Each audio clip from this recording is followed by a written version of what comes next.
السلام علیکم کلاس نحمدہم۔ آج ہمارا درس ہے الدرس الثانی سورہ انفال آیات 29 29 تا 37۔ اعوذ باللہ من الشیطان الرجیم، رب اشرح لی صدری ویسر لی امری واحلل عقدۃ من لسانی یفقہوا قولی۔ یا ایھا الذین آمنوا ان تتقوا اللہ یجعل لکم فرقانا ویکفر عنکم سیئاتکم ویغفر لکم واللہ ذو الفضل العظیم۔ اے ایمان والو، اگر تم اللہ تعالیٰ سے ڈرو گے تو تمہارے لیے بنا دے گا حق کو باطل سے جدا کرنے والا فرقان۔ فرقان کا مطلب کیا ہوتا ہے؟ حق کو باطل سے جدا کرنے والا، اور تم سے تمہاری برائیاں دور کر دے گا اور تمہیں بخش دے گا، اور اللہ بڑے فضل والا ہے۔ اس آیت میں اللہ تعالیٰ فرما رہے ہیں اے ایمان والو، اگر تم اللہ تعالیٰ سے ڈرو گے تو جو اللہ تعالیٰ سے ڈرے گا اسے 3 انعامات جو ہے وہ ملیں گے۔ ایک انعام یہ ہے کہ اس کے اندر اللہ تعالیٰ حق اور باطل کی تمیز پیدا کر دیں گے۔ اس کو حق کا مطلب ہوتا ہے سچ، یعنی سچائی، سچ بولنا، سچ بات سمجھ لینا، سن لینا اور سچ کو قبول کر لینا، سچ پر عمل کرنا، یہ سارا حق کہلاتا ہے۔ اور باطل کیا ہے؟ جھوٹے نظریات، جھوٹی باتیں، جھوٹ پر عمل، یہ سب کچھ، اور ایسے راستے پر چلنا جو جھوٹ پر مبنی ہو، جس کی کوئی حقیقت نہ ہو، خود سے بنائی گئی ہو، تو وہ کیا کہلائے گا؟ باطل۔ تو جب کوئی شخص اللہ تعالیٰ سے ڈرتا ہے تو اللہ تعالیٰ اسے پہلا انعام یہ دیتے ہیں کہ اللہ تعالیٰ اس کے اندر حق اور باطل کی تمیز پیدا کر دیتے ہیں، فرق پیدا کر دیتے ہیں۔ اس کو حق بات اور سچ بات میں فرق نظر آ جاتا ہے کہ کیا صحیح ہے اور کیا جھوٹ ہے، کیا باطل ہے۔ تو یہ سب سے بڑی نعمت ہے کہ کسی کو حق بات سمجھ میں آ جائے اور وہ باطل کے راستے کو اور باطل چیز کو چھوڑ دے۔ تو جو اللہ تعالیٰ سے ڈرتا ہے تو اللہ تعالیٰ پہلا انعام اس کو کیا دیتے ہیں؟ فرقان عطا کرتے ہیں اس کو، یعنی حق کو باطل سے جدا کرنے والا بنا دیتے ہیں۔ وَيُكَفِّرْ عَنْكُمْ سَيِّئَاتِكُمْ، دوسرا انعام یہ ہے کہ تم سے تمہاری برائیاں دور کر دے گا۔ سیئات کہلاتی ہیں برائیاں، تم سے تمہاری برائیاں دور کر دے گا، یا انہیں سیئات یعنی برائیوں کو دور کر دے گا۔ جو کردار میں خامیاں پیدا ہو جاتی ہیں، جھوٹ ہے اور دھوکہ دہی ہے، امانت میں خیانت ہے، تو جو کردار میں خرابیاں پیدا ہوتی ہیں اللہ تعالیٰ اس کے اندر سے وہ برائیاں کیا ہو جاتی ہیں؟ دور رہتی ہیں، اور جو برائیاں اس سے سرزد ہو جاتی ہیں وہ بھی جو ہے وہ ختم ہو جاتی ہیں۔ وَيَغْفِرْ لَكُمْ، اور تمہیں بخش دے گا۔ یعنی اب یہ جو بھی گناہ سرزد ہو جاتے ہیں وہ سارے گناہ بھی دھل جائیں گے، برائیاں دور ہو جائیں گی۔ واللہ ذو الفضل العظیم، اور اللہ بڑے فضل والا ہے۔ تو یہ انعامات جو ہے وہ اس کو عطا ہوتے ہیں جو اللہ تعالیٰ سے ڈرتا ہے۔ حق و باطل کی تمیز اس کے اندر پیدا ہو جاتی ہے، ہدایت کا راستہ اسے واضح نظر آنے لگتا ہے۔ ظاہر ہے جب حق کی تمیز پیدا ہو جائے گی، حق و باطل کی، تو ہدایت کا راستہ نظر آنے لگے گا، اور اس کی باطنی بصیرت کا مطلب ہوتا ہے اس کے اندر جو ایک آنکھ ہے سچ اور جھوٹ کو دیکھنے والی، وہ باطنی بصیرت کیا ہو جاتی ہے؟ بصارت کا مطلب ہوتا ہے نگاہ، نظر آنے لگنا۔ تو باطنی بصیرت اس کی کیا ہو جاتی ہے؟ بڑھ جاتی ہے، اور وہ صحیح راستہ اختیار کر لیتا ہے، اور تکفیر سیئات ہو جاتی ہے، یعنی اس کی برائیاں اس سے کیا ہو جاتی ہیں؟ دور ہو جاتی ہیں، اور مغفرت ملتی ہے اس کو، اس کے گناہ دھل جاتے ہیں۔ اور پھر اللہ تعالیٰ نے فرمایا واللہ ذو الفضل العظیم، اور اللہ تعالیٰ بڑے فضل والا ہے۔ اس کو اتنے سارے انعامات جو ہیں وہ یہ ملتے ہیں جس کے اندر اللہ تعالیٰ کا خوف پیدا ہو جائے، تقویٰ پیدا ہو جائے، اللہ تعالیٰ سے ڈرنے لگے۔ اللہ تعالیٰ کے خوف کے بارے میں عربی کی ایک بہترین کہاوت ہے، راس الحکمت مخافت اللہ، جس کا مطلب یہ ہے، راس کا مطلب ہوتا ہے سر، راسن کا مطلب ہوتا ہے سر، یعنی اس میں یہاں کہا جائے گا چوٹی۔ راس الحکمت، حکمت کی چوٹی، حکمت کا ہوتا ہے سمجھداری، دانائی، تو حکمت کی چوٹی کیا ہے؟ مخافت اللہ، اللہ تعالیٰ کا ڈر، یعنی جس کے اندر اللہ کا خوف ہوگا وہ سب سے بڑا سمجھدار شخص ہے، دانا شخص ہے، کیونکہ وہ دنیا میں بھی اپنے آپ کو ساری پریشانیوں سے بچا لے گا اور آخرت میں بھی کامیاب رہے گا۔ تو بہترین کہاوت ہے عربی کی، راس الحکمت مخافت اللہ۔ اب اس انعامات کے بعد اللہ تعالیٰ فرما رہے ہیں، اب وہ واقعہ ہے جس وقت حضور پاک صلی اللہ علیہ وآلہ وسلم اپنے گھر سے نکلے تھے مدینہ ہجرت کرنے کے لیے۔ اب اس وقت انہوں نے کیا کیا چال چلی تھی وہاں کے سرداروں نے مکہ کے، اس کا ذکر یہاں پر آ رہا ہے کہ انہوں نے کیا کیا، کیا کرنا چاہ رہے تھے وہ، پھر وہ کر نہیں سکے۔ وَإِذْ يَمْكُرُ بِكَ الَّذِينَ كَفَرُوا لِيُثْبِتُوكَ أَوْ يَقْتُلُوكَ أَوْ يُخْرِجُوكَ، اور یاد کرو جب کافر آپ صلی اللہ علیہ وسلم کے بارے میں خفیہ تدبیریں کرتے تھے۔ مکرون کا مطلب ہوتا ہے چالیں چلنا، خفیہ تدبیر کرنا۔ لیُثْبِتُوک کہ تمہیں قید کر دیں، یعنی حضور پاک صلی اللہ علیہ وسلم کو قید کر لیں، او یقتلوک یا پھر قتل کر دیں، اور یخرجوک یا پھر نکال دیں۔ وَيَمْكُرُونَ وَيَمْكُرُ اللَّهُ، اور وہ اپنی خفیہ تدبیریں کر رہے تھے، وَيَمْكُرُ اللَّهُ، اور اللہ اپنی تدبیر کر رہا تھا۔ وَاللَّهُ خَيْرُ الْمَاكِرِينَ، وہ اپنی تدبیریں کرتے تھے اور اللہ اپنی تدبیر کرتا ہے۔ وَيَمْكُرُ اللَّهُ، اللہ تعالیٰ اپنی تدبیر کرتا ہے۔ وَاللَّهُ خَيْرُ الْمَاكِرِينَ، اور بہترین تدبیر کرنے والا، بہترین چال چلنے والا کون ہے؟ اللہ ہے۔ اللہ کی چال زیادہ بڑی اور مضبوط ہے۔ اب اس میں ہوا یہ تھا کہ حضور پاک صلی اللہ علیہ وآلہ وسلم کو جب اللہ تعالیٰ کی طرف سے کھلی پرمیشن آ گئی کہ آپ اب مکہ چھوڑ دیں اور مدینہ ہجرت کر جائیں، میں نے یہ آپ کو اس میں بھی بتایا تھا جس وقت میں نے آپ کو جب اس کا تعارف کروایا تھا سورہ انفال کا، تو بتایا تھا کہ اس وقت حضور پاک صلی اللہ علیہ وآلہ وسلم نے جو ہے وہ حضرت علی رضی اللہ عنہ کو اپنی جو ہے وہ جو کفار کی ساری امانتیں حضور پاک صلی اللہ علیہ وسلم کے پاس رکھی ہوئی تھیں، کیونکہ حضور پاک صلی اللہ علیہ وآلہ وسلم کو یہ لوگ خود صادق اور امین کہتے تھے، سچا بھی کہتے تھے اور امانت دار بھی کہتے تھے، لیکن بات ماننے کو تیار نہیں تھے۔ بہرحال حضور پاک صلی اللہ علیہ وسلم کے پاس کفار کی امانتیں رکھی تھی، تو حضرت علی رضی اللہ عنہ کو حضور پاک صلی اللہ علیہ وسلم نے فرمایا کہ آپ یہ امانتیں دے کر اور پھر آپ بھی جو ہے وہ مدینہ آ جائے گا۔ اور اس میں یہ کیا تھا حضور پاک صلی اللہ علیہ وسلم نے کہ اپنے بستر پر اس رات حضرت علی رضی اللہ عنہ کو لٹایا اور ان کے سامنے سے، پھر اس کے بعد یہ ہے حضور پاک صلی اللہ علیہ وسلم رات کی تاریکی میں نکلے، وہاں سے ان کے سامنے سے نکلے ہیں اور انہیں حضور پاک صلی اللہ علیہ وسلم نظر نہیں آئے، اور حضور پاک صلی اللہ علیہ وسلم دعا پڑھ رہے تھے۔ سورہ یاسین کی آیت ہے وَجَعَلْنَا مِن بَيْنِ أَيْدِيهِمْ سَدًّا وَمِن خَلْفِهِمْ سَدًّا فَأَغْشَيْنَاهُمْ فَهُمْ لَا يُبْصِرُونَ۔ ترجمہ اس کا یہ ہے کہ ہم نے ان کے آگے بھی دیوار بنا دی اور ان کے پیچھے بھی دیوار بنا دی اور ان کے اوپر پردہ ڈال دیا کہ وہ دیکھ نہیں سکتے تھے۔ یہ دعا پڑھتے ہوئے حضور پاک صلی اللہ علیہ وآلہ وسلم جو ہے وہ نکلے ہیں، اور اب یہ انتظار کر رہے تھے کہ حضور پاک صلی اللہ علیہ وسلم جب نکلیں گے تو ہم سب مل کر حملہ کریں گے۔ انہوں نے یہ تدبیر کی تھی تمام دارالندوہ میں بیٹھ کر، دارالندوہ کہلاتا ہے، ندوہ کہتے ہیں ایسی جگہ جہاں بحث و مباحثہ کیا جائے، سب جمع ہوں، اور دار کہتے ہیں گھر کو، دارالندوہ یعنی ایسے گھر میں جمع ہوئے تھے اور ایسی جگہ پر یہ لوگ جمع ہوئے تھے، یہاں پر بیٹھ کے انہوں نے پوری پلاننگ اور سازش کی تھی کہ وہ ڈیسائیڈ کر رہے تھے کہ یا تو حضور پاک صلی اللہ علیہ وسلم کو قتل کر دیں، یا پھر انہیں قید کر لیں، یا پھر انہیں جو ہے وہ یہاں سے نکال دیں۔ تو جو قید کرنے والا معاملہ تھا اس پہ بھی وہ جو ہے وہ فیصلہ نہیں ہو سکا، کیونکہ اس میں دماغ میں ان لوگوں کے سب کے یہ آیا کہ اگر ہم قید کریں گے تو ان کے ساتھی انہیں چھڑا لیں گے، اور پھر نکالنے کا ہوا کہ یہاں سے نکال دیں مکہ سے، تب بھی انہیں یہ بات سمجھ میں نہیں آئی کہ نہیں، پھر بھی ان کا کام جو ہے وہ رکنے والا نہیں ہے۔ تو پھر سب نے یہ ڈیسائیڈ کیا تھا، فیصلہ ہوا کہ سب ایسا کریں گے کہ پورے تمام قبیلوں میں سے ایک ایک نوجوان کو لیں گے، اور وہ نوجوان جب حضور پاک صلی اللہ علیہ وسلم صبح میں نکلیں گے نماز کے لیے تو سب مل کر ان کے اوپر حملہ کریں گے اور اس میں قتل کر دیں گے حضور پاک صلی اللہ علیہ وسلم کو۔ تو یہ پتہ نہیں چلے گا کہ کس نے کیا ہے۔ جب یہ پتہ نہیں چلے گا تو حضور پاک صلی اللہ علیہ وسلم کے جو قبیلہ تھا اور خاندان والے تھے تو وہ مقتول کے قتل کے بدلے قتل کا جو ہے وہ دعویٰ نہیں کریں گے، بلکہ ہم اس کو کمپنسیٹ کر دیں گے دیت سے۔ یہ دیت اس وقت بھی چلتی تھی، یعنی قتل کے بدلے قتل نہیں، بلکہ ہم سب قبیلے مل کر پیسہ دے دیں گے ان کی جو ہے وہ جان کے بدلے ان کا دیت دے دیں گے، تو وہ پیسہ دے دیا جائے گا ان کے خاندان والوں کو۔ یہ انہوں نے سیٹنگ کی، کیونکہ بلوے میں سب ایک ساتھ جب حملہ کرتے ہیں تو یہ پتہ نہیں چلتا کہ کس نے مارا ہے۔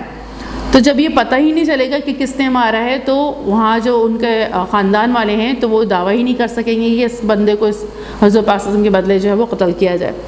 تو یہ انہوں نے جو ہے وہ پلاننگ کی تھی۔ اور یہ چال انہوں نے بہت زبردست چال چلی تھی، لیکن اللہ تعالیٰ کی چال زیادہ بڑی ہے۔ وہ اللہ تعالیٰ فرما رہے ہیں وَيَمْكُرُونَ وَيَمْكُرُ اللَّهُ، وہ خفیہ تدبیریں کر رہے تھے، وہ چالیں چل رہے تھے، اور اللہ بھی تدبیر کرتا ہے۔ اللہ اپنی تدبیر کرتا ہے، وہ اپنی تدبیریں کر رہے تھے، اللہ تعالیٰ نے اپنی تدبیر کی۔ وَاللَّهُ خَيْرُ الْمَاكِرِينَ، اور اللہ بہترین تدبیر کرنے والا، بہترین چال چلنے والا ہے۔ اب حضور پاک صلی اللہ علیہ وآلہ وسلم ان کے سروں پر مٹی ڈال کے نکل گئے، اور یہ دعا پڑھتے ہوئے نکل گئے، ان کے سامنے سے نکلے ہیں، لیکن انہیں حضور پاک صلی اللہ علیہ وسلم نظر نہیں آئے۔ پھر آ کے کسی نے کہا کہ کس کا انتظار کر رہے ہو؟ تو انہوں نے کہا ہم ان کا انتظار کر رہے ہیں، وہ باہر نکلیں گے تو پھر یہ محمد صلی اللہ علیہ وسلم کا انتظار کر رہے ہیں۔ انہوں نے کہا وہ تو آپ کے سامنے اب اس سے ابھی نکلے۔ انہوں نے اس وقت بھی توجہ نہیں دی، اور جب صبح ہوئی تو یہ گھسے، اور جا کے جب دیکھا اور چادر ہٹائی تو وہ بار بار باہر سے جھرری سے دیکھ رہے تھے، دروازے کی وہ جھرری سے سوراخ سے دیکھ رہے تھے کہ وہاں پر جو ہے وہ کوئی سو رہا ہے، اور وہ یہی سمجھ رہے تھے، چادر اس کے پاس ہم نے وہی اڑائی تھی جو خود چادر اڑتے تھے، تو وہ یہی سمجھتے رہے کہ نہیں وہ سو رہے۔ اب جب وہ وہاں پر گھسے اور انہوں نے جو ہے وہ چادر وغیرہ ہٹا کے دیکھی تو وہاں تو حضرت علی رضی اللہ عنہ نکلے۔ تو یہ اللہ تعالیٰ نے بہترین چال چلی، انہوں نے بھی چالیں چلی، لیکن اللہ تعالیٰ کی چال زیادہ مضبوط ہے۔ تو اللہ تعالیٰ فرما رہے ہیں، اور جب کافر آپ صلی اللہ علیہ وسلم کے بارے میں خفیہ تدبیریں کرتے تھے کہ آپ صلی اللہ علیہ وسلم کو قید کر لیں یا قتل کر دیں یا مکہ سے نکال دیں، اور وہ خفیہ تدبیریں کرتے تھے، اور اللہ بھی خفیہ تدبیر کرتا ہے، اور اللہ بہترین تدبیر کرنے والا ہے۔ اس کے بعد ہے وَإِذَا تُتْلَىٰ عَلَيْهِمْ آيَاتُنَا، اور جب ان پر ہماری آیات پڑھی جاتی ہیں، تلاوت کی جاتی ہیں، قالوا، تو وہ کہتے ہیں قد سمعنا، البتہ ہم نے سن لیا، لو نشاء، اور اگر ہم چاہیں، لقلنا مثل هذا، ہم کہہ لیں گے اسی کے جیسی، یعنی یہ جو قرآن ہمیں آپ سنا رہے ہیں کوئی ایسی بڑی بات نہیں ہے، ہم چاہیں تو ہم بھی اس جیسی آیتیں بنا لیں۔ ان هذا الا اساطیر الاولین، یہ نہیں ہے مگر اساطیر الاولین، یعنی پرانے لوگوں کی قصے کہانیاں ہیں، اور اس میں کیا ہے، ہم بھی چاہیں تو ایسی آیتیں بنا لائیں۔ انہوں نے یہ بات کہی، ہم نے سن لیا، اگر سن لیا ہوتا تو ہدایت پر آ جاتے۔ تو اصل بات یہ ہے کہ جب کوئی قرآن کو تعصب کے ساتھ، ہٹ درمی کے ساتھ، نہ ماننے کی کیفیت کے ساتھ سنے گا تو اس کو حق نظر نہیں آئے گا، وہ اسی طرح کی کجیاں اس میں نکالے گا، یہ ایسا نہیں اور ویسا ہے، اور ایسا نہیں ایسا ہے، اور اسی طرح کی باتیں جو ہے وہ ان کے دماغوں میں آئیں گی۔ انسان اپنے دل سے حق کو تسلیم کرنے والا بنائے، اپنے آپ کے دل کو پاک رکھے، اور جو پہلی ہدایت اللہ تعالیٰ نے دی ہے، جب دل گواہی دے دیتا ہے کہ یہ جھوٹ ہے، یہ غلط ہے، اور یہ دھوکہ دہی خراب چیز ہے، اور امانت میں خیانت خراب چیز ہے، تو وہ برائیاں انسان چھوڑ دے۔ تو جب دل پاک صاف ہوتے ہیں اور ایسی گندگیاں کسی کے کردار میں نہیں ہوتی، تو جب اس کے سامنے اللہ کی آیتیں پڑھی جاتی ہیں تو وہ فوراً اسے سنتا ہے، اور سننے کا مطلب یہ ہے کہ وہ عمل کرنے کے لیے تیار ہو جاتا ہے اور اسے قبول کرتا ہے۔ لیکن اگر دل میں اتنی گندگیاں ہوں اور دل اتنے سیاہ ہو چکے ہوں تو پھر وہ نہیں سنتے، اور اس میں قرآن میں بھی جو ہے وہ کجی نکالنا شروع کر دیتے ہیں، اور قرآن میں بھی ایسی باتیں کرنے لگتے ہیں۔ تو انہوں نے بھی اس انداز کی باتیں کی کہ یہ کون سی بڑی باتیں ہیں، ہم بھی ایسی، کیونکہ ظاہر ہے وہ تو ان کی عربی زبان تھی نا، ان کی اپنی عربی زبان میں تھا، تو عربی تو ان کو آتی تھی، تو انہوں نے کہا ہم اس میں کون سی بڑی بات ہے، جیسے ہمیں اردو آتی ہے، اردو میں کوئی کلام پیش کرے تو کوئی کہے کہ بھائی ایسی کیا بات ہے، ہم بھی بول دیں۔ تو انہوں نے قرآن کو اس طرح کہا کہ یہ کون سی بڑی باتیں ہیں، ہم بھی تو کہہ سکتے ہیں، اور انہوں نے یہ کہا کہ ان هذا الا اساطیر الاولین، یہ کچھ نہیں ہے، بس پرانی قصے کہانیاں ہیں۔ تو اللہ تعالیٰ نے انہیں چیلنج دیا کہ اگر ایسا ہے تو اس جیسی 10 صورتیں بنا لاؤ۔ پھر اس کے بعد سورہ بقرہ میں آخری چیلنج دیا ہوا ہے، اور آج تک موجود ہے وہ، کہ اگر لا سکتے ہو تو اس جیسی ایک ہی آیت لے آؤ۔ سورہ بقرہ کی آیت نمبر 23 ہے، وَإِن كُنتُمْ فِي رَيْبٍ مِّمَّا نَزَّلْنَا عَلَىٰ عَبْدِنَا فَأْتُوا بِسُورَةٍ مِّن مِّثْلِهِ وَادْعُوا شُهَدَاءَكُم مِّن دُونِ اللَّهِ إِن كُنتُمْ صَادِقِينَ، اور اگر تم کو اس کتاب میں جو ہم نے اپنے بندے محمد صلی اللہ علیہ وسلم پر نازل کی ہے کچھ شک ہو تو اسی طرح کی ایک صورت ہی بنا لاؤ، اور خدا کے سوا، اللہ تعالیٰ کے سوا جو تمہارے مددگار ہوں انہیں بھی بلا لو، یعنی تمام جنات، تمام انسان، سب کو بلا لو اللہ تعالیٰ کے سوا، کہ تم بنا سکتے ہو، اگر تم سچے ہو تو بنا لو۔ لیکن اللہ تعالیٰ نے آگے فرمایا فَإِن لَّمْ تَفْعَلُوا، لیکن اگر ایسا نہ کر سکو ولن تفعلوا اور تم ہرگز نہیں کر سکتے فاتقوا النار التی وقودها الناس تو اس آگ سے ڈرو جس کا ایندھن فاتقوا النار التی وقودها الناس والحجارۃ اور اس آگ سے ڈرو جس کا ایندھن انسان اور پتھر ہوں گے اعدت للکافرین جو تیار کی گئی ہے کافروں کے لیے. اور یہ آج تک یہ چیلنج جو ہے وہ قرآن مجید میں موجود ہے کہ بنا کے لا سکتے ہو تو بنا لاؤ، لیکن کوئی بھی یہ جسارت نہیں کر سکا اور کوئی کر ہی نہیں سکتا، کیونکہ یہ اس کا کلام ہے جس نے یہ پوری کائنات بنائی ہے اور اس جیسا کوئی بھی نہیں ہے. تو اس کا کلام کوئی پیش کر سکتا ہے؟ کوئی نہیں پیش کر سکتا. پھر انہوں نے کیا کہا، کیا کہتے تھے یہ وَإِذْ قَالُوا اللَّهُمَّ إِنْ كَانَ هَذَا هُوَ الْحَقُّ، اور جب کہنے لگے اے اللہ اگر تیری طرف سے یہ سچا ہے، حق ہے، یعنی یہ قرآن مجید اور یہ اللہ حضور پاک صلی اللہ علیہ وسلم اگر سچے ہیں، حق ہے، من عندک تیری طرف سے، فَأَمْطِرْ تو برسا، علینا ہم پر، حجارتن پتھر برسا ہم پر، من السماء آسمان سے، او ائتنا بعذاب علیم اور لے آ ہم پر دردناک عذاب. اب یہ بھی ان کے دماغ میں یہ آتی تھی بات، ہم اتنی بدتمیزی کرتے ہیں، اتنا کچھ ان کو بولتے ہیں، پھر ہم پر عذاب کیوں نہیں آتا؟ اور اگر ایسے ہی سچے ہیں یہ اور یہ کلام سچا ہے تو اے اللہ برسا ہم پر پتھر اور بھیج دے عذاب. اب عذاب نہیں آیا تو وہ کہتے تھے دیکھا ہم تو یہ بولتے ہیں تو اس کا مطلب یہ سچے نہیں ہیں. اگر یہ سچے ہوتے تو پھر اللہ تعالیٰ ہم ایسے سب کچھ کرتے ہیں تو کیوں نہیں برسا رہا ہمارے اوپر پتھر اور کیوں نہیں بھیج رہا عذاب؟ اللہ تعالیٰ نے جواب دیا وَمَا كَانَ اللَّهُ لِيُعَذِّبَهُمْ وَأَنْتَ فِيهِمْ، اور اللہ ایسا نہیں ہے کہ انہیں عذاب دے جبکہ آپ سسم ان میں ہیں، کیونکہ جہاں پیغمبر موجود ہو، جب تک پیغمبر اپنی قوم میں موجود ہو اللہ تعالیٰ عذاب نہیں بھیجتے، کیونکہ ظاہر پیغمبر اتنی بڑی رحمت ہے تو وہاں موجودگی ان کی رحمت کا باعث ہے، اور اس وجہ سے اللہ تعالیٰ فرما رہے ہیں اور اللہ ایسا نہیں ہے کہ انہیں عذاب دے جبکہ آپ سسم وہاں پر ہیں، ان میں موجود ہیں. وَمَا كَانَ اللَّهُ مُعَذِّبَهُمْ وَهُمْ يَسْتَغْفِرُونَ، اور اللہ انہیں عذاب دینے والا نہیں جبکہ وہ بخشش مانگ رہے ہیں. حضرت اسلم تو معافی مانگ رہے تھے، بخشش مانگتے تھے، اور یہ اللہ تعالیٰ ان سب کو ہدایت دے دے یہ آ جائے سیدھے راستے پر. اور دوسری بات یہ بھی کہی جاتی ہے کہ وہ جب طواف کیا کرتے تھے تب بھی جو ہے وہ غفرانہ کا دعائیں کیا کرتے تھے، غفرانہ کا ربنا غفرانہ کا، اے رب ہم پر ہمارے گناہ بخش دے. ابھی وہ معافی مانگا کرتے تھے، استغفار کیا کرتے تھے، اور جو وہاں پر ایمان لے آئے تھے اور خود حضور پاک صلی اللہ علیہ وسلم ان میں موجود تھے تو وہاں وہ استغفار کر رہے ہیں، دعائیں کر رہے ہیں، تو اللہ تعالیٰ اس جگہ پر کیسے عذاب دے سکتا تھا؟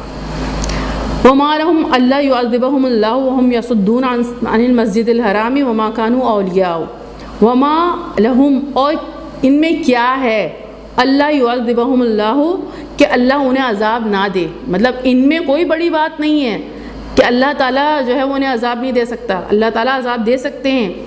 اور جبکہ وہ اس طرح کی حرکتیں کر رہے ہیں کہ وَهُمْ يَصُدُّونَ عَنِ الْمَسْجِدِ الْحَرَامِ، جبکہ وہ مسجد حرام سے مسلمانوں کو روکتے ہیں. وَمَا كَانُوا أَوْلِيَاءَ، اور وہ نہیں اس کے متولی. یہ کہتے تھے خانہ کعبہ میں کیوں نماز پڑھ رہے ہو، حضرت پاک صلی اللہ علیہ وسلم پر غصہ ہوتا تھا ابو جہل اور یہ جو جتنے بھی کفار ہیں، تو یہ غصے ہوتے تھے کہ یہ مسجد میں، یہاں مسجد حرام میں نماز نہیں پڑھا کرو، روکتے تھے مسجد حرام میں آنے سے، کعبہ میں آنے سے روکتے تھے. تو اللہ تعالیٰ فرما رہے ہیں ان میں ایسا کیا ہے کہ ہم ان کے اوپر عذاب نازل نہ کریں؟ یہ تو روکتے ہیں، مطلب ان میں کوئی خوبی نہیں ہے کہ جو عذاب نہیں آ رہا. اور وہی ہوا کہ اللہ تعالیٰ نے ایسا عذاب دیا کہ مکہ اللہ کے گھر میں نہیں بلکہ وہاں سے مکہ سے نکال کے بدر کے میدان میں لا کے اللہ تعالیٰ نے جو ہے وہ ان کو جو ہے نکال کے اور جو ہے وہ عذاب دیا ہے اور جہنم رسید کیا ہے. تو یہ بولتے تھے وَمَا كَانُوا أَوْلِيَاءَ، مطلب وہ یہ بولتے تھے کہ ہم اولیاء ہیں، ہم اس کے متولی. متولی کا مطلب ہوتا ہے کسی بھی خاص جگہ منتظمین میں شامل ہونا. تو یہ کہتے تھے ہمارے ہاتھ میں ہے خانہ کعبہ کا انتظام اور ہم ہیں اس کے متولی. اللہ تعالیٰ فرما رہے ہیں وہ اس کے متولی نہیں ہیں. ان اولیاء الا المتقون ولکن اکثرهم لا يعلمون، اس کے متولی صرف متقی ہیں لیکن ان میں سے اکثر نہیں جانتے. خانہ کعبہ کے تو متولی نیک لوگ ہوں گے، اللہ تعالیٰ سے ڈرنے والے متقی ہوں گے، لیکن یہ لوگ نہیں جانتے. انہوں نے خود اپنے آپ کو زبردستی جو ہے وہ خانہ کعبہ کا اور اللہ کے گھر کا متولی بنا لیا.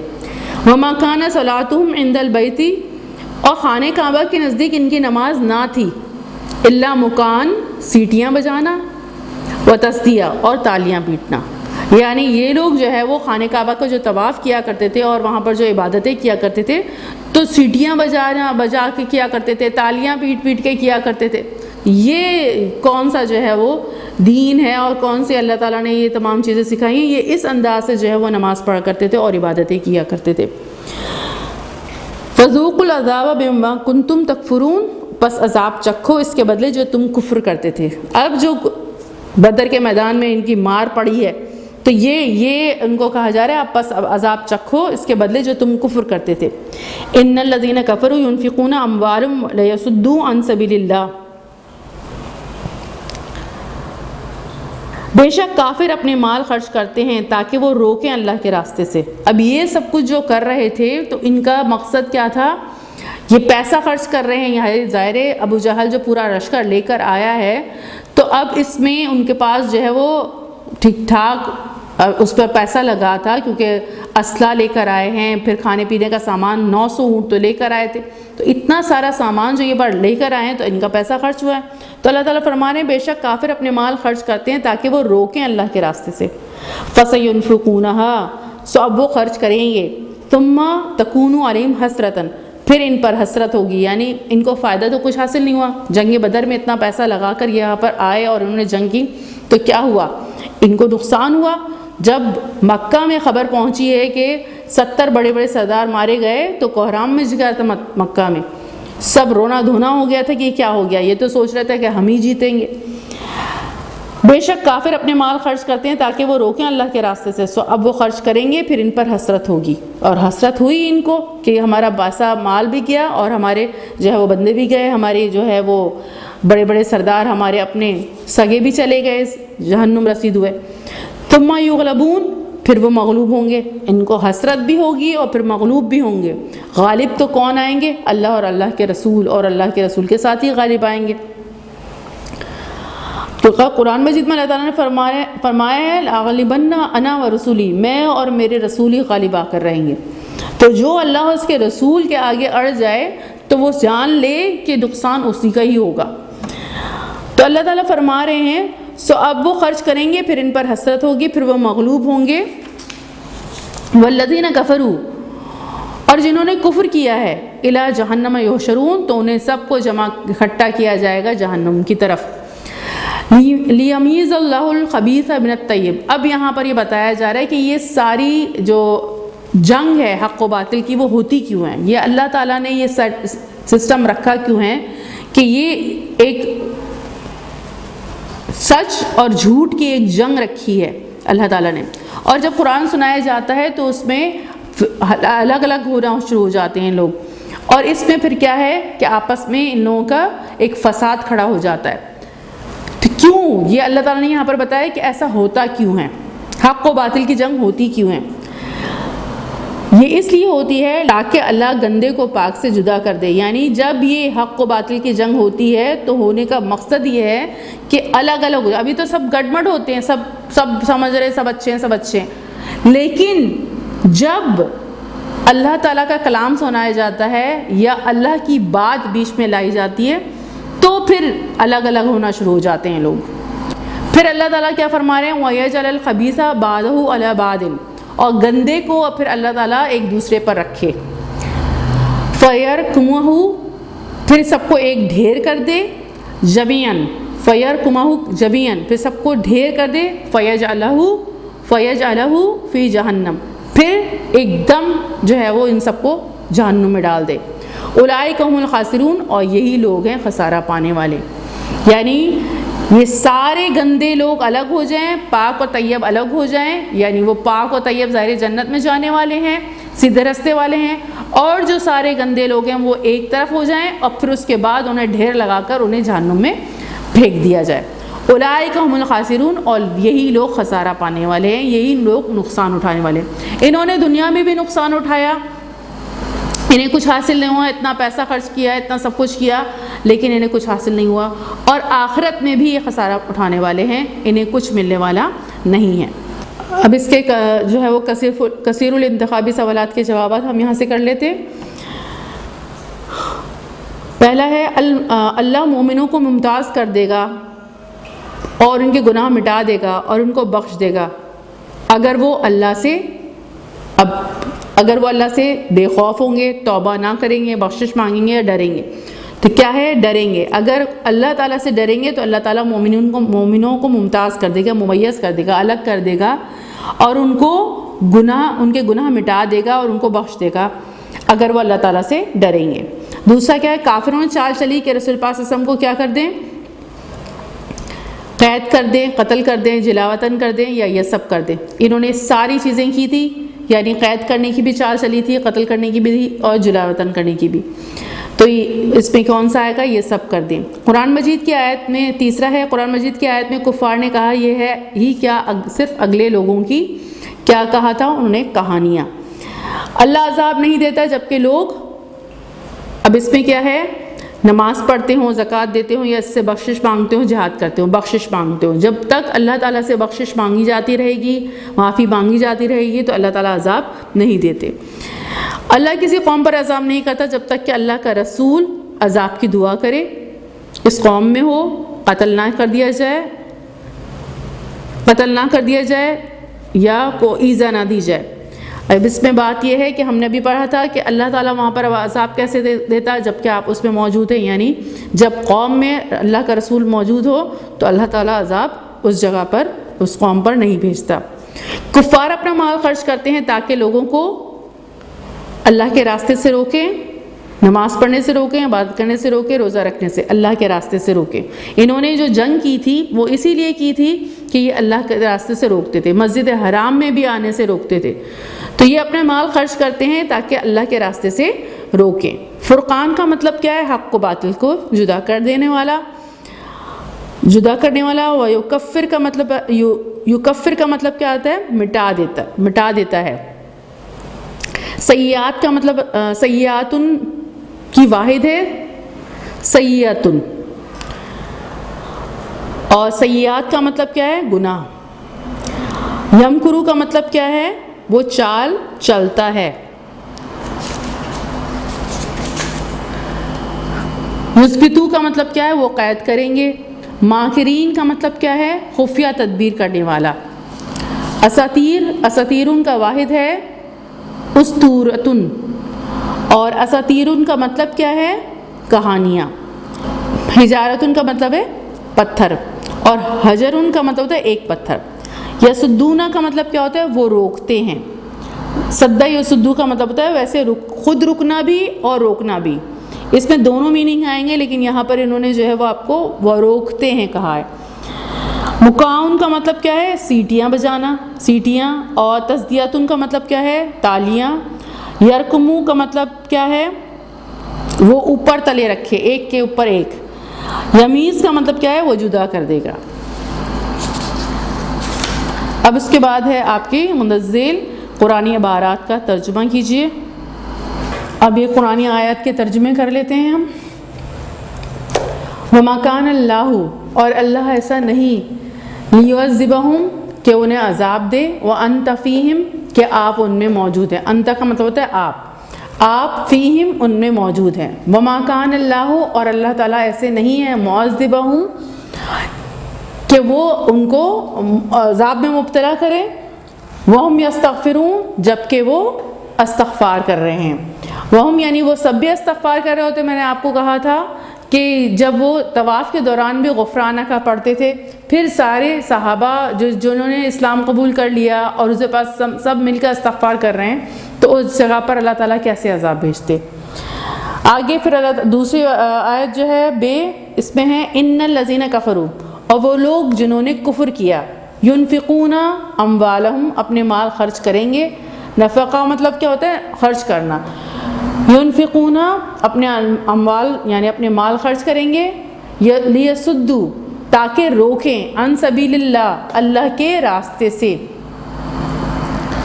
فسينفقونها، پھر دوبارہ وہ کیا کریں گے؟ خرچ کریں گے۔ ثم تکون علیہم حسرۃ، اور پھر اس پہ کیا ہوگی؟ انہیں حسرت ہوگی۔ ثم یغلبون، اور پھر وہ مغلوب کر دیے جائیں گے، یعنی اللہ اور اللہ کے رسول غالب آ جائیں گے ان کے اوپر۔ تو یہ اب آپ جو ہے وہ اس کے ترجمے دیکھ لیجیے گا، اس کو یاد کر لیجیے گا، اور اس کے سوال جواب جو ہیں وہ میں نے درس میں ہی پورا اتنا سمجھا دیا کہ آپ کو یہ سمجھ میں آ جائیں گے انشاءاللہ، کوئی مشکل نہیں ہوگی۔ اب اس کی تیاری کر لیجیے گا۔ السلام علیکم ورحمۃ اللہ وبرکاتہ۔